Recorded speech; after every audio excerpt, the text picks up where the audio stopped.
Juan 14:11. Tuhoy ako ninyo nga ako ana sa amahan ug ang amahan ani kanako o kun dili man tuhoy ako ninyo pinaagi sa akong mga buhat. Mag-usab man ang dagway sa atong Ginoo kay mausab man gyud. Kamo pud karong magsupak-supak moingon gyud mo way kausaban abi ninyo og ang Ginoo mo balik hudyon hon ra gihapog naong. Sa iyahang pagbalik mga igsoon kay diri siya sa Pilipino nagpakatao, Pilipinho na pug naong. Kay siyempre matuman man gyud ang mga nakasulat, tumanon man gyud na niya. Marcos 16:12 mitungha siya sa lain nga dagway, mausab man ang iyang dagway, mausab man ang iyang ngalan, pinadayag 3:12 ay mo pagpabilin diha sa buhat 4:12. Mausab gyud ang iyang dagway, mausab man ang iyang ngalan, pero unsaon nato siya pag-ila? Pinaagi ra gyud sa iyang maong mga buhat. Anaon ra gyud nato pag-ila?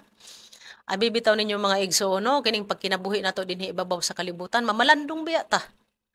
Atong pamalandungan og nganong nabuhi ta diri unsa daay purpose unsay katuyuan sa atong Ginoo nga nagpakatawo ta dinhi ibabaw sa kalibutan.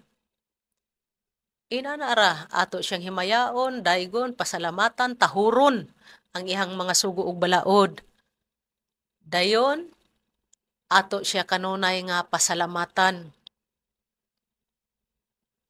Tahuron nato ug unsay ihang sugo ug balaod aron makasulod ta sa kinabuhing dayon. Mao nay katuyuan nganong ipakatawo ta dinhi ibabaw sa kalibutan. Sa Roma 12:1 ug 2, ang Ginoo naghangyo ayaw na kamo pagpahiuyon sa kalibutan. Hinunoa os bahinuon ninyo ang inyong kaugalingon pinaagi sa pagbag-o sa inyong salabutan aron inyong masuta kung unsa ang hingpit ug hinangpunon nga kabubuton sa Dios. Unsa man day kabubuton sa Dios? Mao na ang ihang kabubuton gihangyo ta sa atong kapanahonan no. Instead nga imbis ka kita mo'y manghangyo, ang Ginoo na mo'y nanghangyo nato. Diha na sa ihang kaugalingong bag-ungalan, halangdong Pangulo, Santo Papa Ministro Paulino ungkoy sa Mura Agapay. Nanghangyo siya nga atong ihalad ang atong lawas, ingon nga halad nga buhi, balaan ug mao ang atong espirituhanon nga pagsimba. Unya igo ra ba gyud ay mo simba ta? Dili lang kay igo na kay dunay pamahayag ka ganina og ingon nga musimba lang maluwas na dili na. Igsuon kinahanglan ikumpleto nato ang sugo ug balaod sa atong Ginoo, tumano nato ng tanan para masangkap mga igsuon. Dili lang kay igo lang sa pagsimba maluwas na.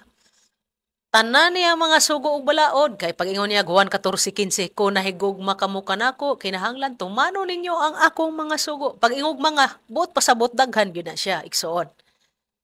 So inanara kinahanglan sa atong pagkinabuhi dinhi ibabaw sa kalibutan atong sutaon tid-on pamalandungan nato kun atong sa atong pagpangalaga dinhi ibabaw sa kalibutan sa atong pag-ila sa atong Ginoo og nagkadimao ra bagyod ta og ato bagyong nasuta nga kana gyung ginuhugoa nga atong gialagaran og gituhuan mao bagyod na unya ang atong atubangon inig abot sa tukmang panahon kay ang matag usa unya mga tubang raman sa hukmana ni Kristo unya si Ginoong Hesukristo nagdala na siya sa iyang kaugalingong bag-ungalan unya dili pud mo dawat-dawat basta kay kini amo mga igsuon kinasing-kasing gipaabot yun namo ni sa inyo ha.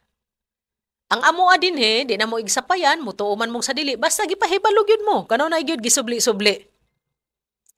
Si Ginoong Hesukristo, pinadayag 3:12, doon na siya kaugalingong bag-ungalan.